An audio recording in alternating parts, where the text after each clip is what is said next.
शायद चुनाव निष्पक्ष नहीं होंगे। इसलिए अध्यक्ष महोदय, आपके माध्यम से मेरा सुझाव ये भी है कि चाहे वो प्राइवेट हो चाहे सरकारी हो, मीडिया में बराबर का कहीं ना कहीं हम लोगों को भी स्पेस मिलना चाहिए। इधर एक नई चीज है, नया जमाना है, तो नई चीज है सोशल मीडिया।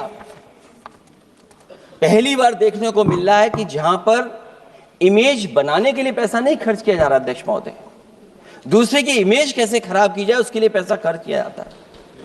जो नकारात्मक जितना कैंपेन है, मैं अध्यक्ष महोदय दावे के साथ कह सकता हूं, हमारे पास कोई एजेंसी नहीं है, कोई सोशल मीडिया टीम नहीं है जो हम नेगेटिव कैंपेन रन कराते हों। लेकिन भारतीय जनता पार्टी के पास हजारों ऐसे लोग हैं और हजारों करोड़ रुपए इस बात के लिए खर्च करते हैं कि नेगेटिव कैंपेन कैसे रन किया जाए। और जितना जितना चुनाव करीब आता है उतना सोशल मीडिया से लेकर के हर प्लेटफॉर्म पर नेगेटिव कैंपेन अगर कोई कर रहा है तो वो कर रहा है भारतीय जनता पार्टी के लोग। इलेक्टोरल बॉन्ड की तो बात हम इसलिए नहीं करना चाहते हैं क्योंकि हमें तो मिला ही नहीं कुछ। अध्यक्ष महोदय, क्या बात करूं मैं इलेक्टोरल बॉन्ड की। सबसे ज्यादा इलेक्टोरल बॉन्ड अगर किसी को मिले हैं तो सत्ता में बैठे हुए लोगों को मिले हैं। दूसरा कांग्रेस को मिला। कांग्रेस ही हमारे मित्र ऐसे कि हमें नहीं बताते कहां से मिलता है।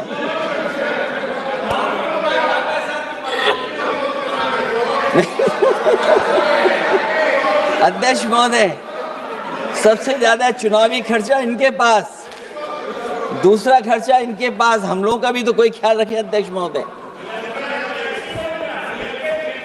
वो आप बता देना। तो ये जो इलेक्ट्रॉन बॉन्ड वाला जो खेल है अध्यक्ष महोदय, ये तो दिखाई देने वाला खेल है। उसमें सोचिए कहां हम लोग टिकेंगे, कहां रीजनल पार्टीज टिकेंगी।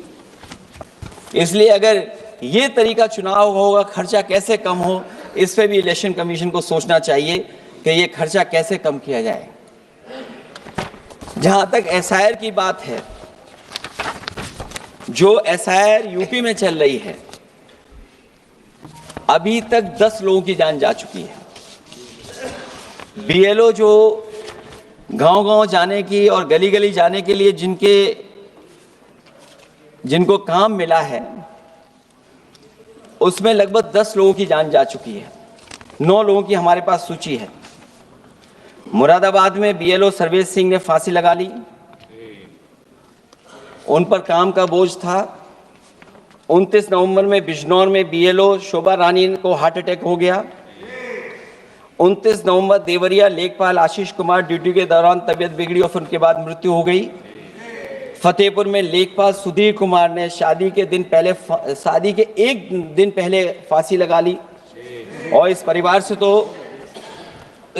से तो मैं खुद मिला था जाकर के। अध्यक्ष महोदय, जब परिवार के लोगों से बातचीत हुई तो उन्हें ये बताया उन्होंने कि इतना काम का बोझ था उनके ऊपर, अधिकारी इतना दबाव बना रहे थे कि वो क्या करते।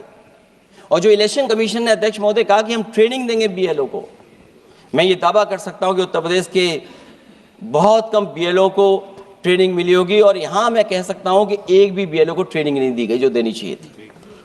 और जो बीएलओ लगाए गए हैं उनका पूरा परिवार लगा हुआ है कि कैसे भी अपने बीएलओ जो परिवार के सदस्य हैं उनकी मदद पहुंचाएं। महिला है वो फॉर्म नहीं भर सकती, कई बार उसके परिवार के सदस्य लगे हुए हैं कि कैसे फॉर्म भरवाएं हम उनका। तो 9 लोगों की जान गई है। हमने अपनी पार्टी की तरफ से तो 2 लाख रुपए की मदद की है।